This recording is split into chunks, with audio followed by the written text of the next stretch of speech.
ಪಾಪ ಎಷ್ಟು ಮಾಡ್ತಿದ್ಯಾ? ಓದ್ತಾ ಇದ್ದೀನಿ ಮಗ. ಯಾಕೆ? ನಾನೀಗ ಸ್ಟೋರಿ ಹೇಳ್ಬೇಕದಕ್ಕೆ. ಸ್ಟೋರಿನಾ? ಏನಮ್ಮ ಹೊಸ ಸ್ಟೋರಿ? ಏನೇ? ಅನ್ನದಾನ ಸ್ಟೋರಿಯಪ್ಪ. ಅನ್ನದಾನ ಸ್ಟೋರಿನಾ? ಅನ್ನದಾನ ಸ್ಟೋರಿ ಅಂದ್ರೆ ನನಗೆ ಹೇಳು, ಹಾಗೆ ನಮ್ಮ ವಿಡಿಯೋ ನೋಡು ಪ್ರತಿಯೊಬ್ಬರಿಗೂ ಹೇಳ್ಕೊಡ್ತೀಯಾ? ಸರಿ. ಆಯ್ತು. ಏನಮ್ಮ ಸ್ಟೋರಿ? ನಾನು ಬುಕ್ಕಲ್ಲಿ ಓದುವಾಗ ನೋಡಿದೆ, ಕನ್ನಡ ಬುಕ್ಕಲ್ಲಿ. ಹೌದಾ? ಓಕೆ. ಹಂಗೆ ಎಲ್ಲರಿಗೂ ನಿಧಾನಕ್ಕೆ ಅರ್ಥ ಆಗ್ತಾರೆ ಹೇಳ್ತೀಯಾ? ಸರಿ ಆಯ್ತು. ಒಂದು ಊರಿನಲ್ಲಿ ತಾಯಿ ಮಗ ಇದ್ದರು. ಓಕೆ. ತಾಯಿ ಅವರ ಇವರ ಕಸ ಮುಸಳೆ ತೊಳೆದು ತಂದದ್ದರಲ್ಲಿ ಸ್ನಾನ ಮಾಡಿ ಉಳಿದಿದ್ದನ್ನು ಇಬ್ಬರು ತಿನ್ನುತ್ತಿದ್ದರು.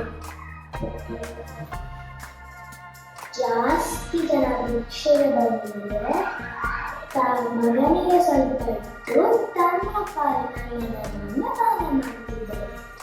ಅಂದ್ರೆ ಅವ್ರು ತಿನ್ಕೊಂಡು ಬೇರೆಯವ್ರಿಗೆ ಸ್ವಲ್ಪ ಕೊಡ್ತಾ ಇದ್ರು. ಮಗ ವಯಸ್ಸಿಗೆ ಬಂದ, ದೊಡ್ಡವನಾದ. ತಾಯಿ ಅನ್ನದಾನವನ್ನು ನೋಡಿ ಮಗನಿಗೆ ಯೋಚನೆ ಬಂತು. ಏನಂತ? ನನ್ನ ತಾಯಿ ಯಾಕೆ ಹೀಗೆ ಬೇರೆಯವರು ಅನ್ನದಾನ ಮಾಡ್ತಾರೆ? ನನ್ನ ತಾಯಿ ಅನ್ನದಾನ ಬಿಟ್ಟಿದ್ರೆ ನಾವು ಎಷ್ಟು ದೊಡ್ಡ ಶ್ರೀಮಂತ ಆಗಬಹುದಿತ್ತು ಅಂತ ಯೋಚನೆ ಮಾಡ್ತಿದ್ದವನು. ಓಕೆ, ಇದು ಒಂದು ಲೆಕ್ಕ ಕರೆಕ್ಟೇ. ಆಗ ಒಂದ್ ದಿವಸ ತಾಯಿ ಕೇಳಕ್ಕೆ ಹೋದ. ಯಾಕೆ ನಮ್ಗೆ ಇಟ್ಕೊಂಡಿದ್ರೆ ನಾವೇ ದೊಡ್ಡವ್ರು ಆಗ್ತಾ ಇದೀವಿ, ಅವ್ರು ಕೊಟ್ಟು ಯಾಕೆ ನಾವನ್ನೆಲ್ಲ ಬಡವರು ಮಾಡ್ತಾ ಇದೀವಿ ಅಂತ ಕೇಳಕ್ ಹೋದ ಅವ್ರ ಅಮ್ಮನ್ನು. ಆಗ ಅಮ್ಮ, ನೀನ್ ಯಾಕೆ ಒಂದೊಂದು ದಿನ ನೀನು ಉಪವಾಸ ಇರ್ತೀಯ? ಅಂದ್ರೆ ಅವ್ರ ಅಮ್ಮ ಉಪವಾಸ ಇಟ್ಟುಕೊಂಡು ಆ ಊಟನ್ನು ಬೇರೆಯವರಿಗೆ ಹಚ್ತಾ ಇದ್ರು. ಏನ್ ಮಹಾತ್ಮ? ಅನ್ನದಾನ ಮಹಾತ್ಮ ಏನು? ಅವ್ರ ಅಮ್ಮನ್ ಕೇಳ್ತಾ ಇದ್ದಾನೆ ಹುಡುಗ. ಅವ್ರ ಅಮ್ಮ ಏನಾಯ್ತು? ದಾನಗಳಲ್ಲಿ ಶ್ರೇಷ್ಠವಾದ ದಾನ ಅನ್ನದಾನ. ಕರೆಕ್ಟ್. ಎಲ್ಲ ನಮ್ಮ ಹತ್ರ ಇರೋದು ನಾವು ಒಬ್ಬರೇ ತಿನ್ಕೊಳಕ್ಕೆ ಎಷ್ಟೊತ್ತು ಆಗಲ್ಲ. ದಾನದಲ್ಲಿ ಶ್ರೇಷ್ಠವಾದಂತ ದಾನ ಅನ್ನದಾನ. ಓಕೆ.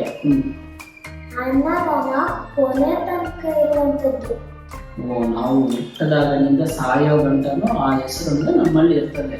ಆದ್ರೆ ಬಡವ ಶ್ರೀಮಂತ ಯಾವ್ದು ಕೊನೆ ತನಕ ಇರುವುದಿಲ್ಲ. ಏನಂದ್ರೆ ಬಡವ ಶ್ರೀಮಂತರಾಗ್ಬೋದಿಲ್ಲ, ಶ್ರೀಮಂತರ ಬಡವರಾಗ್ಬೋದು. ಅದು ಚೇಂಜಸ್ ಇರುತ್ತೆ. ಓಕೆ, ಹೌದು ಕರೆಕ್ಟ್. ದುಡ್ಡು ಸಂಪಾದನೆ ಮಾಡಿದ್ರೆ ಬಡವ ಶ್ರೀಮಂತನಾಗ್ತಾನೆ, ದುಡ್ಡಿಲ್ಲ ಬಡವನಾಗ್ತಾನೆ. ಆಮೇಲೆ ಅವ್ರ ಅಮ್ಮ ಹೇಳಿದ್ರು, ಅವನು ಹೇಳ್ದ ಇನ್ನೂ ಜಾಸ್ತಿ ಹೇಳು ಅಂತ ಅಂದ. ಅವನಿಗಿನ್ನೂ ತಲೆಗೆ ಅರ್ಥನೇ ಆಗ್ಲಿಲ್ಲ. ಆಗ ಅವ್ರ ಅಮ್ಮ ಹೇಳಿದ್ರು, ಶಿವನ ಹತ್ರ ಹೋಗಿ ತಿಳ್ಕೊಂಡ್ ಬಾ ಅಂತ ಅವ್ರ ಅಮ್ಮ ಹೇಳಿದ್ರು. ಆ ಹುಡುಗನಿಗೆ ನೀನು ಹೋಗ್ಬಿಟ್ಟು ಶಿವನ ಕೇಳ್ಬಿಟ್ಟು ತಿಳ್ಕೊಬಾ, ಈ ಅನ್ನದಾನದಲ್ಲಿ ಏನು ಮಹಾತ್ಮ ಇದೆ. ಓಕೆ. ಅವನು ತಾಯಿಯ ಕಾಲನ್ನು ಆಶೀರ್ವಾದ ತಗೊಂಡು ಹೋದ ಶಿವನ ಹತ್ರ ಕೇಳಕ್ಕೆ. ಶಿವನ್ ಹುಡ್ಕೊಂಡು ಹೊರಟ. ಹೊರಟ ದಟ್ಟ ಕಾಡು ಸಿಕ್ತು. ದೊಡ್ಡ ಕಾಡು. ಬೆಟ್ಟ ಹತ್ತಿ ಇಡೋಷ್ಟ್ರಲ್ಲಿ ಸಂಜೆನೆ ಆಗೋಯ್ತು. ಓಕೆ, ಬೆಳಗ್ಗೆ ಹೊರಟಿರೋ ಹುಡುಗ ಬೆಟ್ಟ ಹತ್ತಿ ಇಳಿಯೋಷ್ಟ್ರೊಳಗೆ ಕತ್ಲೆ ಆಗೋಯ್ತು, ಸಂಜೆ ಆಗೋಯ್ತು. ಅವನಿಗೆ ಗೊತ್ತಿಲ್ಲ ಎಲ್ಲಿಗೆ ಹೋಗ್ಬೇಕು ಅಂತ. ಶಿವನ ಹತ್ರ ಹೆಂಗ್ ಹೋಗ್ಬೇಕಂದ್ರೆ ಗೊತ್ತಾಗಿಲ್ಲ ಅಂತ ಆಯ್ತು. ಏನು ಕಾಣಿಸ್ತಿಲ್ಲ. ಆಗ ಒಬ್ಬ ಬೇಟೆಗಾರ. Okay okay. ಅವನು ಬಂದು ಅವನಿಗೆ ಕರುಣೆ ಬಂತು, ಅವ್ರಿಗೆ ಸಹಾಯ ಮಾಡ್ಬೇಕು ಅಂತ. ಬೇಟೆಗಾರನಿಗೆ ಕರುಣೆ ಬಂತು, ಅವ್ರಿಗೆ ಸಹಾಯ ಮಾಡ್ಬೇಕು. ಆಗ ಹುಡುಗ ಸಂಜೆಯ ಸಮಯದಲ್ಲಿ ಕರೆದರೆ ಏನು ಗತಿ? ಕಾಡಲ್ಲಿ ಇರ್ತಾನೆ, ಹುಲಿ ಸಿಂಹ ಎಲ್ಲ ತಕ್ಷಣ ಹುಲಿ ಸಿಂಹ ಇರುವಂತ ಸ್ಥಳ. ಅದಕ್ಕೆ ಇವತ್ತು ರಾತ್ರಿ ನಮ್ಮ ಗುಡಿ ಸಿಗಲಿಲ್ಲ, ನಾಳೆ ಎದ್ದು ಹೋಗಿರುವಂತೆ ಆ ಬೇಟೆಗಾರ ಹೇಳ್ದ. ಆ ಬೇಟೆಗಾರನು ನಮ್ಮ ಗುಡಿಸಿಲಿಗೆ ಬಾ, ಇವತ್ತು ನೈಟ್ ಇಟ್ಬಿಟ್ಟು ಬೆಳಗ್ಗೆ ಹೋಗು ಅಂತ ಕೇಳಿದ್ದಾನೆ. ಆಗ ಹುಡುಗ ಬೇಟೆಗಾರ ಜೊತೆ ಹೋದ. ಬೇಟೆಗಾರ ಹೆಂಡತಿ ಕೂಡ ಇದ್ದಳು. ಓಕೆ, ಅವರು ಮತ್ತೆ ಹೆಂಡತಿ ಹೇಳಿದ, ಬಂದಿದ್ದಾನೆ ಅವನಿಗೆ ಹಣ್ಣು ಹಾಲು ಕೊಡು ಅಂತ. ಆದ್ರೆ ಹೆಂಡತಿ ಏನ್ ಹೇಳಿದ್ರು, ನಾನು ನನ್ನ ಪಾಲಿನ ಹಣ್ಣು ಹಾಲನ್ನು ಕೊಡಲ್ಲ, ಬೇಕಾದ್ರೆ ನಿನ್ನ ಪಾಲಿನ ಹಣ್ಣು ಹಾಲು ಕೊಡು ಅಂತ ಹೇಳ್ಬಿಟ್ಲು. ಓಕೆ, ಆ ಬೇಟೆಗಾರನ ಹೆಂಡತಿ ನನ್ನ ಪಾಲಿನ ಹಾಲು ಅನ್ನ ಏನೇ ಆಗಲಿ ಅನ್ನೋದನ್ನ ನಾನು ಕೊಡೋದಿಲ್ಲ, ಬೇಕಾದ್ರೆ ನಿಂದಿದ್ರೆ ಅವ್ರಿಗೆ ಕೊಡು ಅಂತ ಹೇಳಿದ್ರು. ಆ ಹುಡುಗನಿಗೆ ಕೊಡೋದು. ಆದ್ರೆ ಬೇಟೆಗಾರ ಅವನ ಪಾಲಿನ ಹಾಲು ಹಣ್ಣನ್ನು ಹುಡುಗಿಗೆ ಕೊಟ್ಟ. ಮತ್ತೆ ಅವನಿಗೆ ಹಾಸಿಗೆ ಹಾಸಿ ಮಲಗಿಸಿದ. ಓಕೆ, ಅವ್ರಿಗಿರುವಂತ ಹಾಸಿಗೆ ಹಾಕಿಸಿ ಮಲಗಿಸೋದ. ಪಾಪ ಬೇಟೆಗಾರನ ಮಲಗಲು ಸ್ಥಳನೇ ಇರಲಿಲ್ಲ. ಚಿಕ್ಕ ಗುಡಿಸಲಲ್ವಾ, ಅದಕ್ಕೆ ಸ್ಥಳ ಇರಲಿಲ್ಲ. ಅದಕ್ಕೆ ಅವನು ಡೋರ್ ಓಪನ್ ಮಾಡಿ ಆ ಕಾಲು ಹೊರಗಡೆ ಚಾಚಿ ತಲೆ ಒಳಗಡೆ ಇಟ್ಟ. ಅಂದ್ರೆ ಬಾಗಿಲಿಂದ ಅರ್ಧ ದೇಹ ಆಚೆ, ಅರ್ಧ ದೇಹ ಒಳಗಡೆ ನೋಡ್ಕೊಂಡ. ಬಾಗಿಲು ತೆರೆದೇ ಮಲಗಿದ್ದ. ಅರ್ಧ ಮಧ್ಯರಾತ್ರಿ ಆದ್ಮೇಲೆ ಹುಲಿ ಬಂತು. ನೈಟು ಮಧ್ಯರಾತ್ರಿ ಹುಲಿ ಬಂದ್ಮೇಲೆ ಅರ್ಧ ದೇಹ ಆಚೆ ಒಳಗಡೆ ಮಲಗಿದ್ದ ಬೇಟೆಗಾರನ ತಿಂದೆ ಹಾಕ್ಬಿಟ್ಟು. ಅರ್ಧ ದೇಹ ಆಚೆ ಒಳಗಡೆ ಇದ್ದು ಬೇಟೆಗಾರನು ತಿಂದೆ ಹಾಕಿ ಆಮೇಲೆ ಸ್ವಲ್ಪ ಮುಂದೆ ಹೋದ್ಮೇಲೆ ಹೆಂಡತಿ ಕೂಡ ತಿಂದು ಹಾಕಿತ್ತು. ಹುಲಿ. ಹೊಟ್ಟೆ ತುಂಬಿತು, ರಕ್ತ ರುಚಿ ಇಟ್ಟಿತ್ತು ಅಂತ ಹುಲಿ ಹುಡುಗರನ್ನು ನೋಡದೆ ಹೋಯ್ತು. ಹೊಟ್ಟೆ ತುಂಬಿರೋದ್ರಿಂದ ಆ ಹುಡುಗನ್ನು ನೋಡೇ ಇಲ್ಲ, ಮಲಗಿರೋ ಹುಡುಗನ ಹುಲಿಗೆ ಹೋಗೋಯ್ತು. ಬೆಳಗ್ಗೆ ಎದ್ದಿದ ತಕ್ಷಣ 2 ಮೂಳೆಗಳಿದ್ವು. ಮೂಳೆ. ಓಕೆ, ಗಂಡ ಹೆಂಡತಿ ಬೇಟೆಗಾರನ ಹೆಂಡತಿ ಬೇಟೆಗಾರನ ಇಬ್ರು ಮೂಳೆಗಳು ಮಾತ್ರ ಅಲ್ಲಿತ್ತು. ಅವನಿಗೆ ಬೇಟೆ ಬಗ್ಗೆ ಪಾಪ ಅಂತ ಅರ್ಥ. ಆಮೇಲೆ ಅವನ ಪ್ರಯಾಣ ಮುಂದುವರ್ಸ್ತ. ಮತ್ತೆ ಶಿವನ ಹುಡ್ಕೊಂಡು ಮತ್ತೆ ಮುಂದೆ ಹೋದ. ಮುಂದೆ ಹೋದ ದೊಡ್ಡ ಅರಮನೆ ಇತ್ತು. ದೊಡ್ಡ ಅರಮನೆ. ಓಕೆ, ಅವನು ಅರಮನೆ ಮುಂದೆ ಹೋದ. ಅರಮನೆ ಮುಂದೆಗಡೆ ಹೋಗಿ ರಾಜ ತಲೆ ಮೇಲೆ ಹಿಂಗೆ ಕೈ ಹಾಕೊಂಡಿದ್ದ, ಯೋಚನೆ ಮಾಡ್ತಿದ್ದ.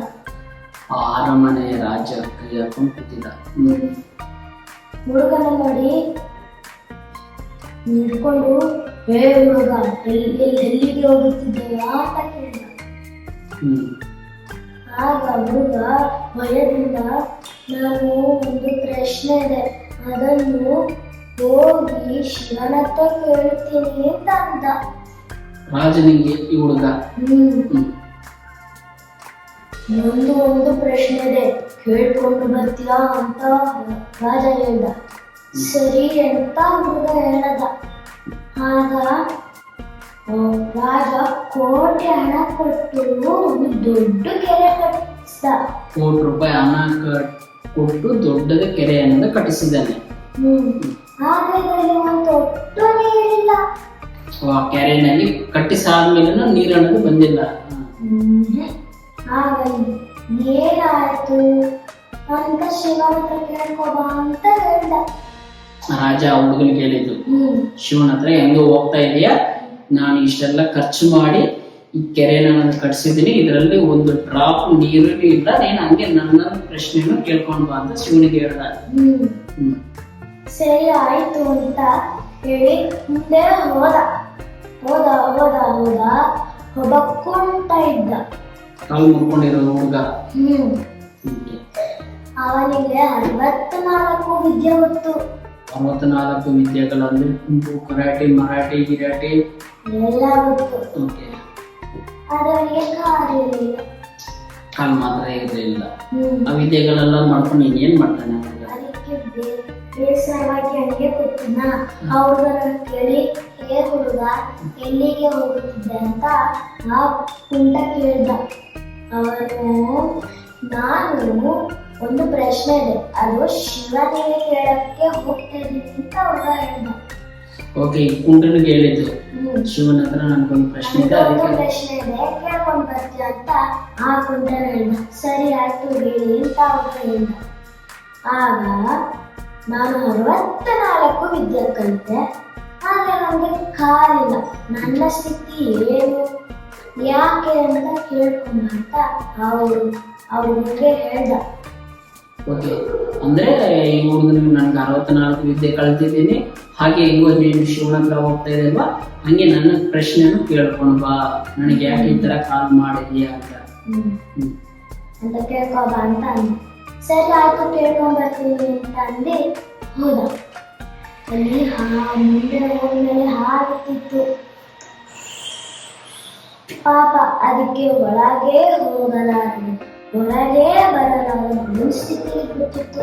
ಅಂದ್ರೆ ಅದೊಂದು ಜಾಗದಲ್ಲಿ ಇರ್ತದ, ಆ ಜಾಗದಿಂದ ಆಚೆಗೆ ಹೋಗಕ್ಕಾಗ್ತಾ ಇಲ್ಲ, ಹೊರಗಡೆ ಹೋಗಕ್ಕೂ ಆಗ್ತಾ ಇಲ್ಲ, ಮಧ್ಯದಲ್ಲಿ ಸಿಕ್ಕಾಕೋಗ್ಬಿಟ್ಟೈತೆ. ಆಗ ಅವನ ನೋಡಿ, ಏ ಹುಡುಗ ಎಲ್ಲಿಗೆ ಹೋಗುತ್ತಿದ್ದಾಯ ಅಂತ ಕೇಳ್ದ. ಅವ್ ಮಾತಾಡ್ತಾ ಇತ್ತಾ? ಸ್ಟೋರಿಗೆ ಬರ್ಬಿಟ್ಟಿದೆ.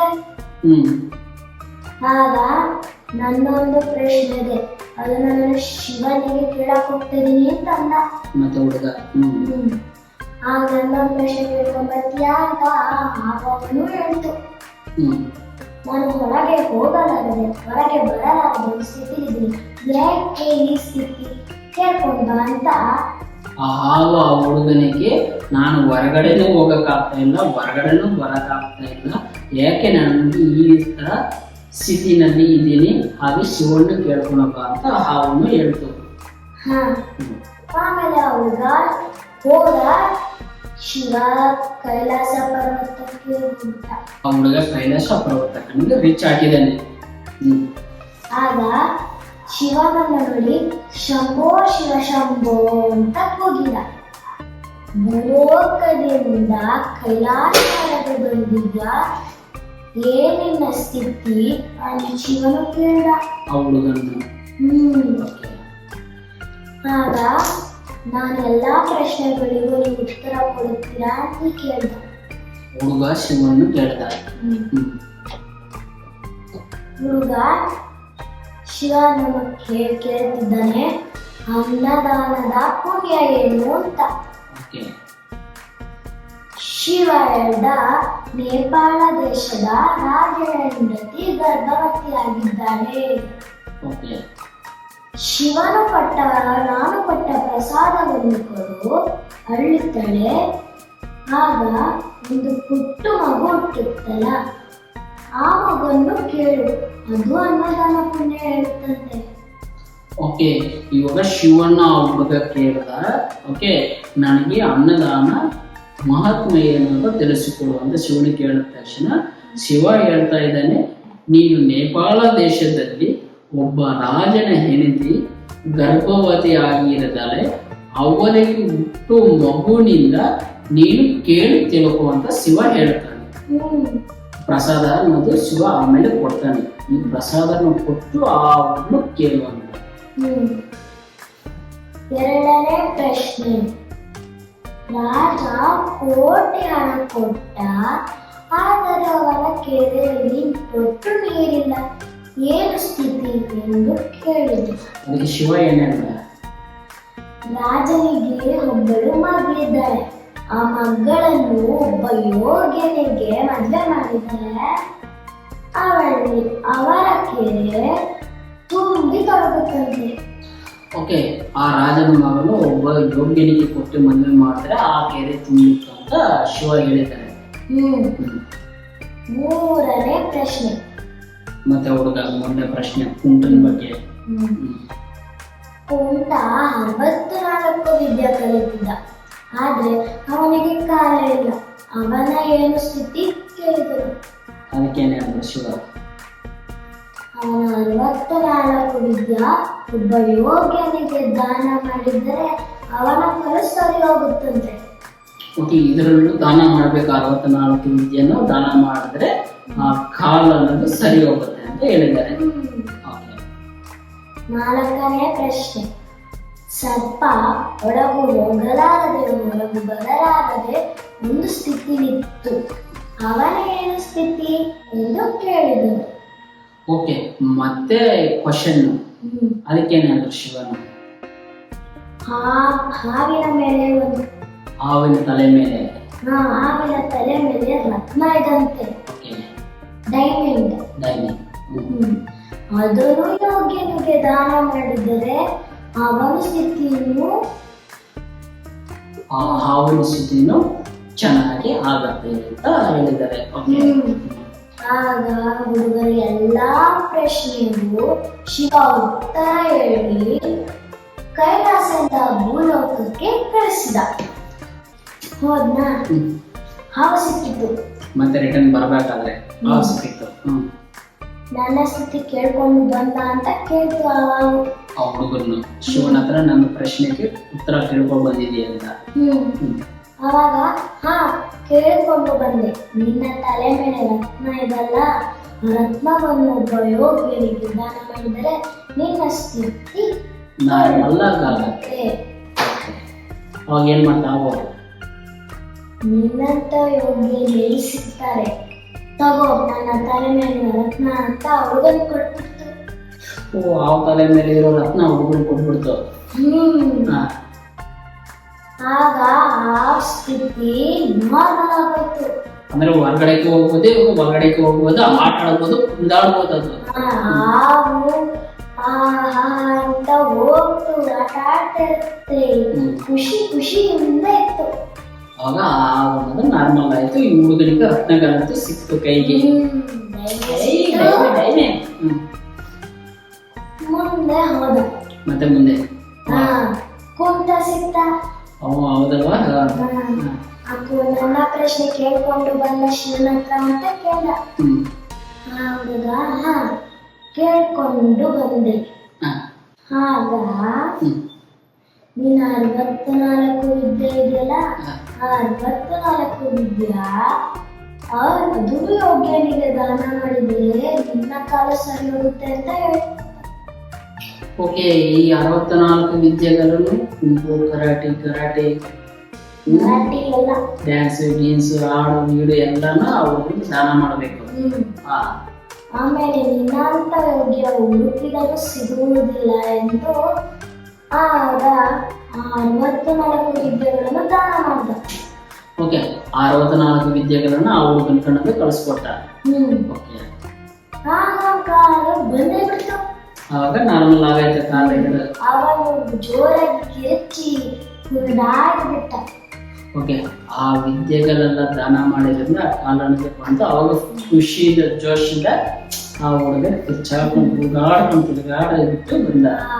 ಅವರು ಕುಂಟ ಹುಡುಗನಿಗೆ ಧನ್ಯವಾದ, ನೀನೇನಿಲ್ಲ ಅಂದ್ರೆ ನನ್ನ ಕಾಲು ಹಿಂಗೆ ಬಿಡ್ತಿತ್ತು ಅಂತ ಅವನಿಗೆ ಥ್ಯಾಂಕ್ಸ್ ಅಂತ ಹೇಳ್ದ. ಅವನು ಪರವಾಗಿಲ್ಲ ಅಂತ ಅಂದು ಮುಂದೆ ಹೊರಟ. ಮತ್ತೆ ಮುಂದೆ ಹೋದ. ಅವಾಗ ಆ ಹುಡುಗ ರತ್ನಗಳನ್ನು ಸಿಕ್ತು, ವಿದ್ಯೆನೇ ಸಿಕ್ತು. ಮುಂದೆ ಹೋದ. ರಾಜನ ಸಿಕ್ತ. ಹೇ ಹುಡುಗ, ಹೇ ಹುಡುಗ, ನನ್ನ ಪ್ರಶ್ನೆ ಕೇಳ್ಕೊಂಡು ಬಂದ ಅಂತ ಕೇಳ್ಬಿಟ್ಟ. ಅವನು ಭಯದಿಂದ ಕೇಳ್ಕೊಂಡು ಬಂದೆ ನಾನು. ನಿನ್ನ ಮಗಳಿದ್ದಳಲ್ಲ, ಅವಳನ್ನು ಒಬ್ಬ ಯೋಗ್ಯನಿಗೆ ಮದುವೆ ಮಾಡಿದ್ದರೆ ನಿನ್ನ ಕೆರೆ ತುಂಬಿ ತೊಡಗುತ್ತಂತೆ. ಸೂಪರ್. ಆಮೇಲೆ ರಾಜನು ಯೋಚನೆ ಮಾಡಿದ, ಇವನಿಗೆ ಕೊಟ್ಟು ಮದುವೆ ಮಾಡಿದ್ರೆ ನನ್ನ ಕೆರೆ ತುಂಬುತ್ತೆ ಅಂತ. ನನ್ನ ಪ್ರಾಬ್ಲಮ್ ಸಾಲ್ವ್ ಆಗುತ್ತೆ. ಆಗ ನೀನು ಯಾವ ದೇಶದಲ್ಲಿ ಹುಡುಕೋದು ಸಿಗೋದಿಲ್ಲ, ನೀನಂತ ಯೋಗ್ಯ ಅಂತ ಕರ್ಕೊಂಡು 28 ರಾಜ್ಯ ಎಲ್ಲಾರನ್ನು ಕರೆದು ಅಂತ ಮದುವೆ ಮಾಡಿದ. ಸುತ್ತಮುತ್ತ ಇರೋ ಊರುಗಳಿಗೆ ರಾಜ್ಯಗಳಿಗೆಲ್ಲ ತಿಳಿಸಿ ಮದುವೆ ಆಗೈತೆ. ಮಾರನೇ ದಿನ ನದಿ ಎಲ್ಲ 24 ಎಲ್ಲದಕ್ಕೂ ನೀರು ಬಂದೇ ಬಿತ್ತು. 28 ಊರು 24 ಊರುಗಳಿಗೆಲ್ಲ ಮಳೆ ಆಗಿ ನೀರೆಲ್ಲ ತುಂಬಿತು. ಹುಡುಗಿನೂ ಸಿಕ್ಕಿದಳು, ವಿದ್ಯಾ ಸಿಕ್ಕಿತು, ರತ್ನನೂ ಸಿಕ್ತು. ಇನ್ನೇನು ಈ ಹುಡುಗಿನ ಒಂದೇ ಕ್ವಶನ್ ಇರೋದ. ಹೆಂಡತಿನ ಕರ್ಕೊಂಡು ನೇಪಾಳ ದೇಶಕ್ಕೆ ಹೋದ. ಹಂಗೆ ಡೈರೆಕ್ಟ್ ಹೋದ. ಪಾಪ ಆ ರಾಣಿಗೆ ತಿಂಗಳು ತುಂಬಿದ್ರು ಇನ್ನು ಹೆರಿಗೆನೆ ಆಗಿರ್ಲಿಲ್ಲ. ಓಕೆ. ಆ ಹುಡುಗ ಹೋಗಿ ಶಿವನ ಕೊಟ್ಟ ಪ್ರಸಾದ ಅವಳಿಗೆ ಕೊಟ್ಟ. Okay okay. ಆ ಶಿವನ ಹತ್ರ ತಗೊಂಡ್ಬಂದಿರೋ ಪ್ರಸಾದ ರಾಣಿಗೆ ಕೊಟ್ಟು. ಅವಳು ಅದನ್ನೆಲ್ಲ ತಿಂದಿ ಮುಗಿಸೊತ್ತಿಗೆ ಹೆರಿಗೆ ಆಗೋಯ್ತು. ಅವಾಗಲೇ ಓಕೆ. ಆಗ ಪುಟ್ಟ ಮಗು ಹುಟ್ಟಿತು. ಆಗ ಹುಡುಗ ಮಗುನ ದರ್ಬಾರಿಗೆ ಕರ್ಕೊಂಡು ಬನ್ನಿ, ನಂದೊಂದು ಪ್ರಶ್ನೆ ಇದೆ ಅಂತ. ಏನು ಅಷ್ಟು ಚಿಕ್ಕ ಹುಡುಗನ್ನು? ಮತ್ತೆ ಅಲ್ಲಿ ರಾಜ ಏನ್ ಮಾಡ್ತಾ ಇದ್ದ? ಹಾಕಿ ಹೊಡೆದಾಕಿಲ್ವಾ? ಇಲ್ಲ, ಎಲ್ಲಾರು ಆಶ್ಚರ್ಯದಿಂದ ನೋಡಿದ್ರು. ಇನ್ನೇನು ಆಶ್ಚರ್ಯದಿಂದ ನೋಡಿದೆ? ನೀನು ಅವಾಗಲೇ ಹುಟ್ಟಿರೋ ಮಗುನ ಕರ್ಕೊಂಬ ಮಾತಾಡಿಸಿದ್ರೆ ಏನ್ ಮಾತಾಡ್ತಾರೆ? ಅದೇ ನನಗೂ ಕ್ವಶನ್ ತಲೆಗಿದೆ. ನಾನು ಬುಕ್ ಹೋದ್ನಲ್ಲ ಅವಾಗ ಗೊತ್ತಾಯ್ತು ಏನು ಅಂತ. ನನಗೆ ಹೇಳ್ತೀನಿ, ಎಲ್ಲರೂ ಕೇಳಿಸ್ಕೊಳ್ತೀನಿ. ಚಿನ್ನದ ತಟ್ಟೆಯಲ್ಲಿ ಕರ್ಕೊ ಬಂದ್ರು ದರ್ಬಾರಿ. ಮಗು ಅನ್ನದಾನ ಪುಣ್ಯ ಏನು ಕೇಳಿದನು. ಅವನೇನ್ ಮಾತಾಡಲ್ಲ. ಆಗ ಆ ಮಗು ಪಕ ಪಕ ಅಂತ ನಕ್ಕಿತ್ತು. ಅಲ್ಬೇಕಲ್ವ? ಇದೇಗೆ ನಗ್ತಾ ಐತೆ?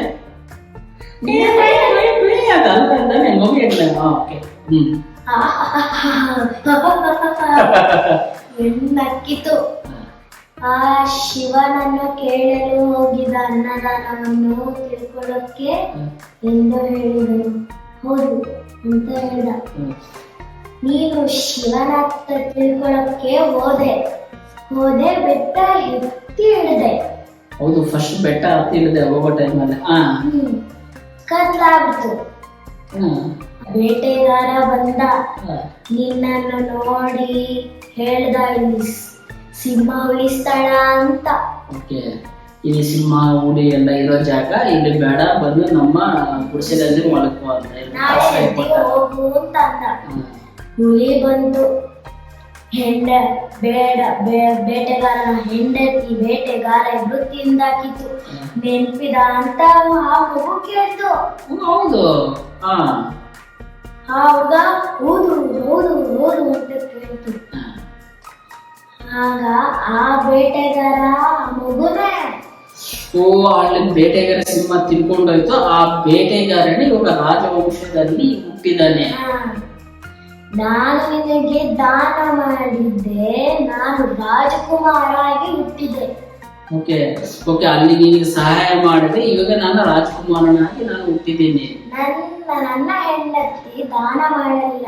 ಹೌದು, ಕೊಟ್ಟಿಲ್ಲ ಅವಾಗ. ಅವಳಿದೆ ಊರಿನಲ್ಲಿ ಹಂದಿಯಾಗಿ ಹುಟ್ಟಿದಾಳೆ. ಬೇಕಾದ್ರೆ ಹೋಗಿ ನೋಡು ಅಂತ ಮಗು ಹೇಳ್ತು. ಅವಾಗ ಈ ಹುಡುಗರಿಗೆ ಚಿಂತೆ ಅನ್ನೋದು ಸ್ಟಾರ್ಟ್ ಆಯ್ತು. ಆ ವ್ರತನಾಚರಣೆಯಿಂದ ಮಗುವನ್ನು ಹೌದಾ ಅಂತ ಕೇಳಿದನು. ಅವನಿಗೆ ಅವಾಗ ಅರ್ಥ ಆಯ್ತು. ಓ, ಅನ್ನದಾನ ಹೀಗೆ ಅಂತ ಅವನಿಗೆ ಅದು ಅರ್ಥ ಆಯ್ತು. ಓಕೆ. ಮತ್ತೆ ಊರಿಗೆ ಹೋದ. ಮತ್ತೆ ನೇಪಾಳದಿಂದ ಊರಿಗೆ ಬಂದ. ತಾಯಿ ಜೊತೆ ದಾನ ಮಾಡಕ್ ಶುರು ಮಾಡ. ಮತ್ತೆ ಇವಾಗ ದಾನ ಮಾಡಕ್ ಶುರು ಮಾಡ್ದ. ಇತ್ತಲ್ವ ಬೇಜಾನ 64 ವಿದ್ಯೆ, ನೀನು ರತ್ನ. ಓಕೆ, ರಾಜ ಕೊಟ್ಟಿರೋ ಹುಡುಗಿ, ಇನ್ನು ಏನ್ ಬೇಕು ಹುಡುಗನಿಗೆ? 64 ವಿದ್ಯಾ ಬೇರೆಯವರಿಗೇನು ಹೇಳ್ಕೊಡ್ತಿದ್ದ. ಹೌದು, ದಾನದಲ್ಲಿ ಮಹಾದಾನಗಳಲ್ಲಿ ತುಂಬಾ ಘಟವಿದೆ. ಓಕೆ, ಇವಾಗ ಈ ಕಾಲದಲ್ಲಿ ಎಜುಕೇಶನ್ ಅನ್ನೋದು ತುಂಬಾ ದೊಡ್ಡ ಇಂಪಾರ್ಟೆಂಟ್. ಓಕೆ, ದಾನಗಳಲ್ಲಿ ಅನ್ನದಾನ ತುಂಬಾ ಇಂಪಾರ್ಟೆಂಟ್. ಓಕೆ, ಆಮೇಲೆ ಅವನ್ನೆಲ್ಲ ಊರಿಗೆಲ್ಲ ಹಂಚಿಕೊಡ್ತಾ ಸುತ್ತಮುತ್ತಗೆಲ್ಲ ಹಂಚುತ್ತಾ. ಓಕೆ, ಇವನೇ ಒಬ್ಬ ದೊಡ್ಡ ರಾಜನ. ಆದ್ರೆ ಯಾವುದೇ ರೀತಿಯಾದ ಗರ್ವ ಅನ್ನೋದು ಆ ಹುಡುಗನ ಬಗ್ಗೆ ಇರಲಿಲ್ಲ. ಸಮಾಧಾನ ತಾಳ್ಮೆಯಿಂದ ಎಲ್ಲರನ್ನೂ ನೋಡ್ಕೊತಿದ್ದ. ಆ ಸುತ್ತಮುತ್ತ ಊರುಗಳನ್ನೆಲ್ಲ ನೋಡ್ಕೊಂಡು ಇರ್ತಾ ಇದ್ದ.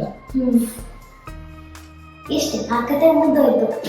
ಓಕೆ ಫ್ರೆಂಡ್ಸ್, ನೋಡಿ ನಮ್ಮ ಮಗಳು ಇಷ್ಟೊಂದು ಕಥೆನೆಲ್ಲ ತಲೆಯಲ್ಲಿ ಇಟ್ಕೊಂಡು ನಿಮಗೂ ನಮಗೆಲ್ಲ ತಿಳಿಸ್ಕೊಟ್ಟಿದ್ದಾರೆ. ಓಕೆ, ಈ ಕಥೆನಲ್ಲಿ ಸಾರಾಂಶ ಏನಂದ್ರೆ, ನಾವು ದಾನ ಅನ್ನೋದು ಪ್ರತಿನಿತ್ಯ ಅನ್ನೋದು ಮಾಡ್ತಾ ಇದ್ರೆ ಇವತ್ತಿಂದ ನಾಳೆ ನಮಗೂ ಅನ್ನೋದು ಕಷ್ಟ ಬಂದಾಗ ದೇವರೇ ಬಂದು ನಮಗೂ ಸಹಾಯ ಅನ್ನೋದು ಮಾಡ್ತಾ ಇರ್ತಾರೆ.